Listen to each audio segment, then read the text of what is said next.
It's about to get worse. I'm your host, Steve Van Metre, and thanks for joining me today. In our lead story today, it's a warning to all credit card users, and you're not going to believe what's coming. And when you put this in context with the broader U.S. economy, the timing and the impact of this could not be worse for cardholders. And that's exactly what we're doing in front of the Visa corporate offices today, is to get answers for you. Plus, we have a sponsor of today's show, Pet Vivo. You can find them on the NASDAQ under the symbol PETV, and they just had a major product release. And when you pair this with an analyst buy rating that suggests their stock could go up over 400%, well, you're going to want to stay tuned to find out more, or check out the pinned comment or description below. Now, let's head over to Bloomberg, where we picked today's story up, and take a look at what's going on around the world as we look to see how the economy and these changes coming to credit cards are going to impact everyone. The Red Sea chaos risks driving up price of goods for global economy. Now, you may remember this is a story we led with a couple days ago, and now we're starting to see the media pick this up because they're already believing now the severity of the impact what we're seeing here.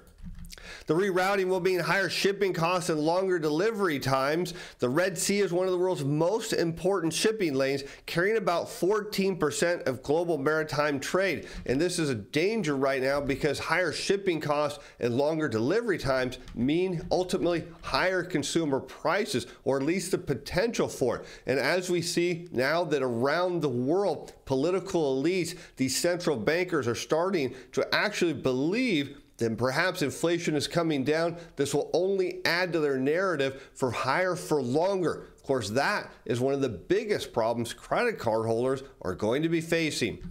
And we can look at the damage higher import prices would do as we look to the U.S. data here, shown in blue on a year-over-year rate of change against total compensation. This is average hourly earnings multiplied by average weekly hours of production and non-supervisory employees. That also shown here in red on a year-on-year rate of change. And what I want to note here is when you typically see a rise in import prices at a time when total compensation growth is slowing, what do you get? You see these vertical gray bars. Well, that's a recession. Well, how about in 1994, when yours truly was graduating high school, there was a bit of an economic slowdown. Sure enough, prices were rising and total compensation growth was slowing. Luckily, we didn't have a recession then, but we would fast forward to the dot-com bubble and heading into year 2000. What happens? Import prices shoot up, but wage growth in terms of total compensation doesn't keep up, and inevitably that leads to that recession, again repeated going into what we now know as the global financial crisis. And we could perhaps start to see that now. If we get a resurgence here in import prices against a decline in total compensation, it tells us a recession is almost inevitable. And then when you look at what the credit card companies are doing, it just doesn't make any sense, because there's further evidence that we just got yesterday that the U.S. economy is nowhere near as good shape as the political elites want us to believe. As FedEx shares tumble 10% after weaker demand, its revenue outlook. Now, I want you to be thinking we continue to hear about the robust U.S. labor market. We continue to hear about the Goldilocks soft landing. We're hearing more and more companies, major investment banks, start to believe in the narrative. And what we're actually seeing in the data is just the opposite, because if indeed there was a soft landing, well, what we're hearing from FedEx should be a whole lot better.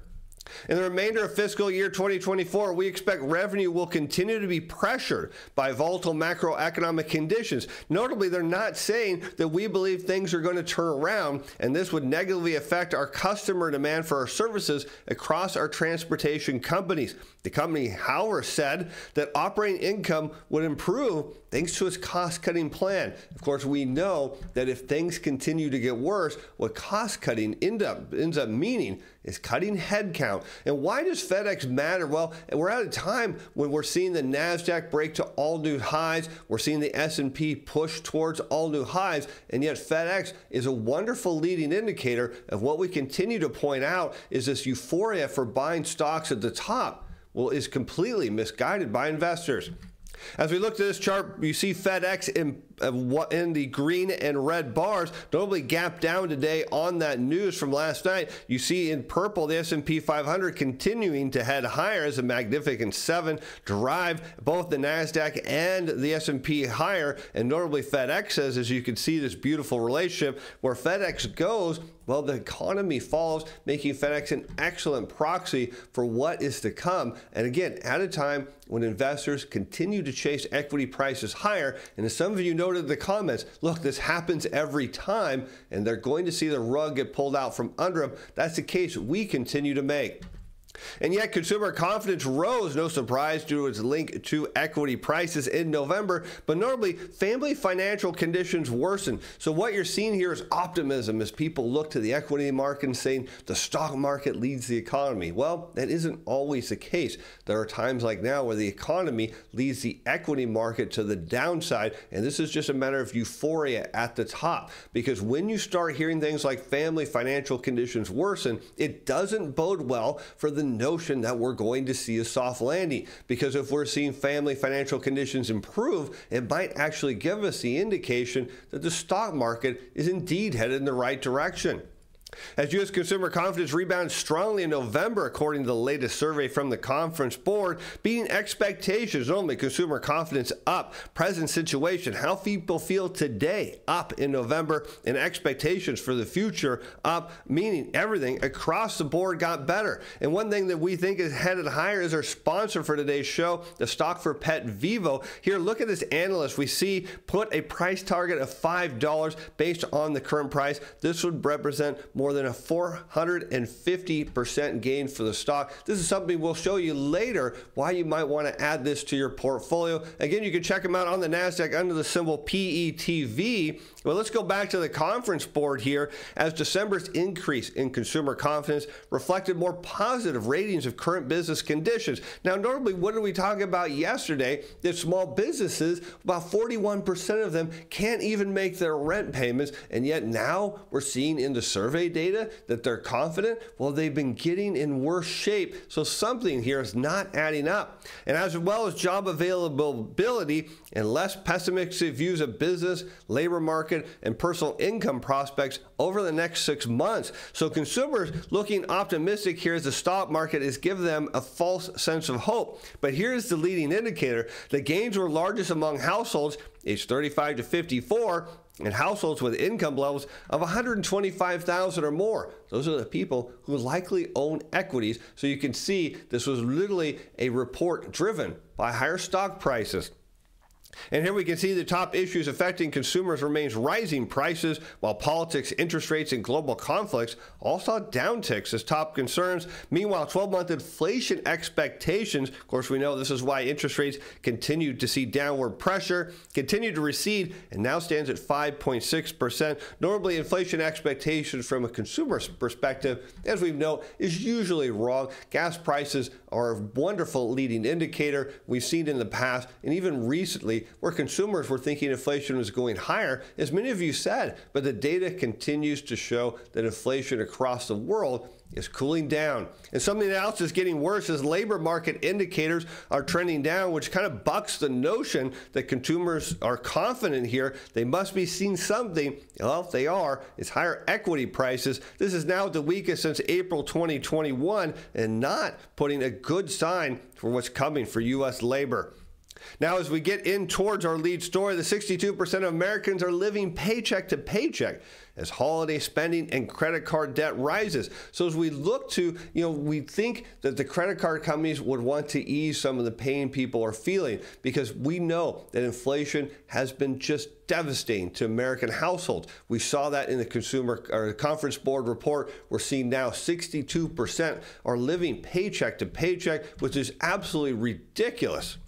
And this year, holiday spending from November 1st to December 31st is expected to increase 3 to 4% over last year, which is marginally keeping up with inflation to a record high. And even as credit card tops $1 trillion, or about 96% of all shoppers have said they expect to overspend this season. So notably, this is something we tend to also see it peaks before we have a major recession or a financial crisis. You see stocks pushing up or near above all-time highs. You see debt levels expand to all-time highs. You see optimism start to turn up. And meanwhile, beneath all of this, the base economy is crumbling apart.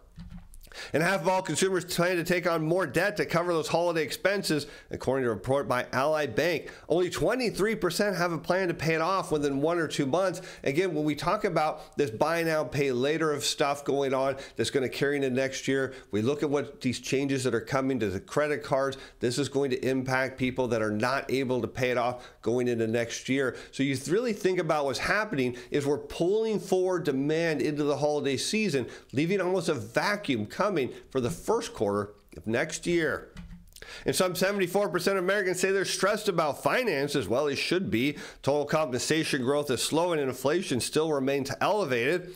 And this says inflation, rising interest rates, and a lack of savings contributed to those feelings. And this is a problem because notably now, what are we starting to hear? Lack of savings. And we know that when consumers drain down their savings, there is a point where they decide to cut back their spending, rebuild their savings, start paying off the debt. And you look forward to the timing of this. Again, as we pull forward all this demand, we see all these additional payments coming to people in the early part of next year. It does set up the fact that the U.S. economy is only going to get worse.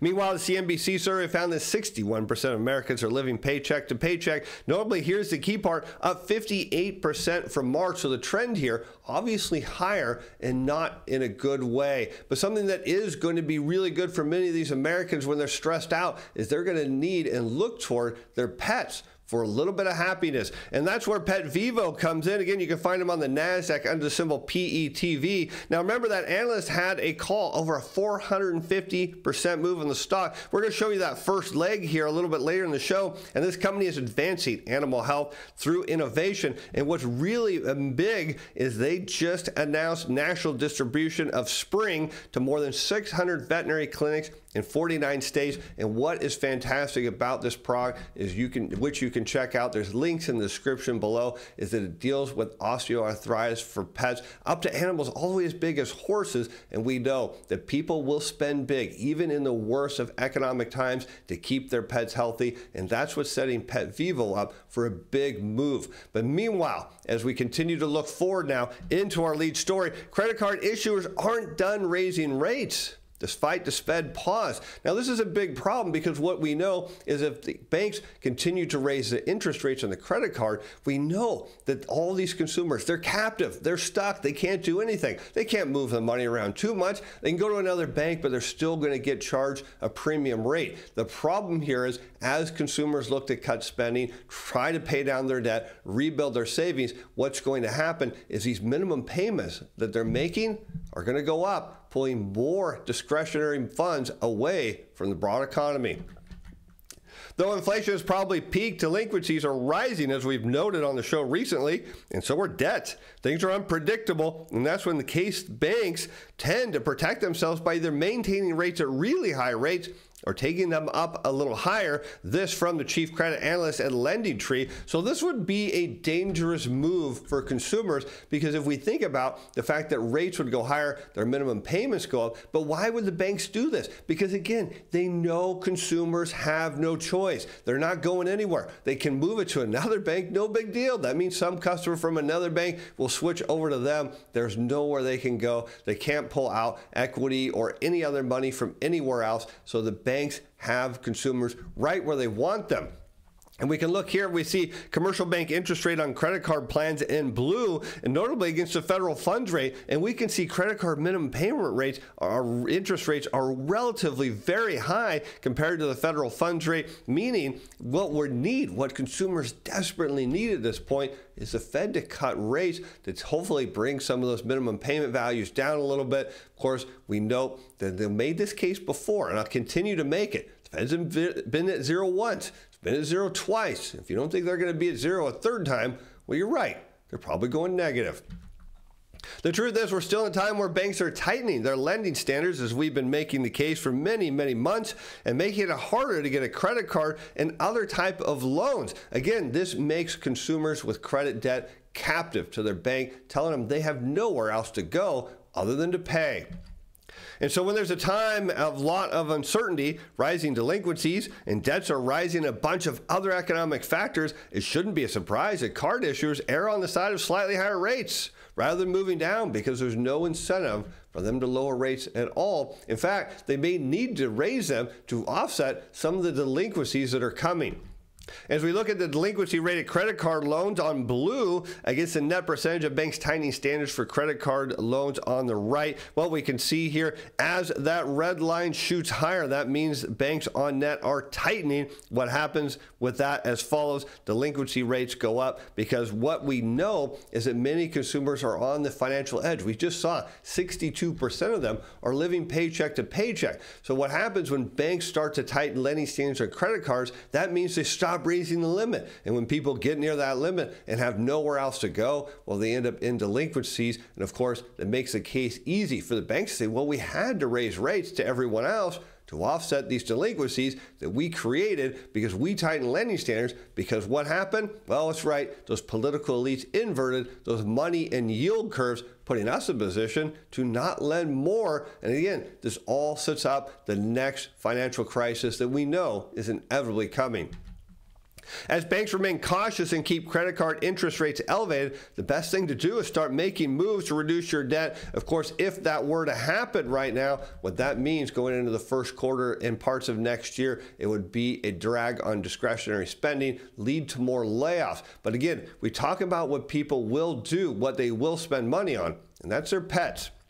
The rapid increase in the number of clinics purchasing Spring demonstrates an advancement in awareness of Spring throughout veterinary community. This advance was demonstrated by the increase of veterinarian inquiries and podium speaker references related to Spring at the American Association of Equine Practitioners Conference over the past 3 years. And this is why we believe you want to add Pet Vivo to your portfolio. Again, on the NASDAQ, on the symbol Pet V, let's take a look at their stock setup, because here you can see they got deep into the supply zone. How do we know that? Well, you can look at the volume profile and see buyers down here as low as 55 cents, upwards of around 83 cents. What happened on the announcement here, you notice their stock shot up, it pulled back into the supply zone. Who showed up? Buyers. And then buyers showed up again and again and again. And this is setting up the opportunity, because what happens is once all the sellers are sold out, they're tapped out, and all those shares are accumulated, you set the next leg higher. Moving up here to the volume profile line at $1.47